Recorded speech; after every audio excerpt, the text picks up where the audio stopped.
अभय और शालिनी अपना हनीमून मनाकर लौटे ही थे और हम दोस्तों ने एक छोटी सी पिकनिक प्लान की। अभय, शालू, रोहित, नीता, मैं और अभी हम 6 लोग एक साथ में घूमने के लिए ऊटी गए थे। ऊटी से बाय रोड जब हम वापस आ रहे थे तब मैं, रोहित, नीता एक कार में बैठे थे और दूसरी कार में अभय, शालू और अभी बैठे थे। हमारी गाड़ियां लगभग साथ साथ ही चल रही थी, लेकिन अभय की कार का ड्राइवर कुछ ज़्यादा ही तेज़ था, तो वो अचानक से कार को स्पीड अप करके आगे चला गया और हम लोग आराम से चल रहे थे। जाते वक्त भी वो ऐसे ही कार दौड़ा दिया करता था, इसलिए हमें कुछ आश्चर्य या ऑब्जेक्शन नहीं था। काफ़ी देर बाद हमने देखा कि अभय, शालू जिस कार में जा रहे थे वो कार एक साइड के रोड पर खड़ी थी। उसकी लाइट चालू थी और दरवाजे भी खुले थे। हमारे ड्राइवर ने उनकी कार से थोड़ा आगे हमारी कार खड़ी कर दी और मैं उनकी कार के तरफ गया। रोहित, नीता कार में ही थे। मैं जैसे उनकी कार के पास पहुंचा, मैंने देखा कि ड्राइवर बेहोश पड़ा है और कार में अभय, शालू और अभी कोई नहीं थे। मुझे कुछ दहशत का अनुभव होने लगा। मैंने ड्राइवर को पकड़कर झकझोर दिया ताकि पता चले कि क्या हुआ था। ड्राइवर होश में आया और डर के चिल्लाने लगा। मैंने उसे शांत किया और पूछा कि आखिर क्या हुआ और कार ऐसे रास्ते में क्यों खड़ी कर दी और मेरे दोस्त कहाँ हैं। ड्राइवर काफ़ी डरा हुआ था।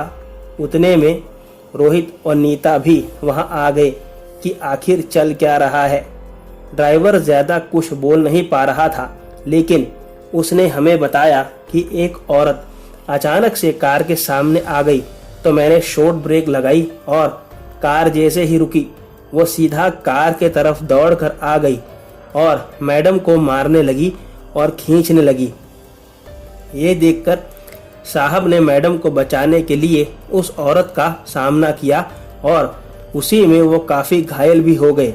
जो अभी सर मेरे साथ आगे बैठे थे, उन्होंने कार से उतरकर उस औरत को रोकने की कोशिश की, लेकिन उसने सर का गला पकड़कर उनको 3-4 बार कार से टकराया और फिर उठाकर फेंक दिया। फिर वो मैडम को बाल पकड़कर घसीटती हुई ले जाने लगी।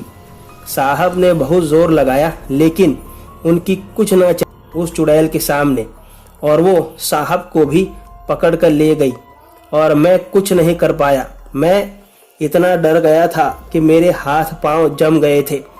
जब ये बात हमने सुनी तो हमें यकीन ही नहीं हुआ कि ऐसा भी हो सकता है और मैं, रोहित और नीता उन तीनों को ढूंढने के लिए जंगल में अंदर जाने लगे। हमारा ड्राइवर वहीं रुका रहा, लेकिन अभय का ड्राइवर हिम्मत करके हमारे साथ ही आया। जैसे ही हमने रोड क्रॉस की, हमने अभी को देखा जिसका शरीर बुरी तरह से चीर फाड़ दिया गया था। उसकी लाश देख करके हमारी तो जैसे दुनिया ही लुट गई और तभी तुरंत नीता ने कहा कि इसका मतलब है कि अभय और शालू की जान को खतरा है।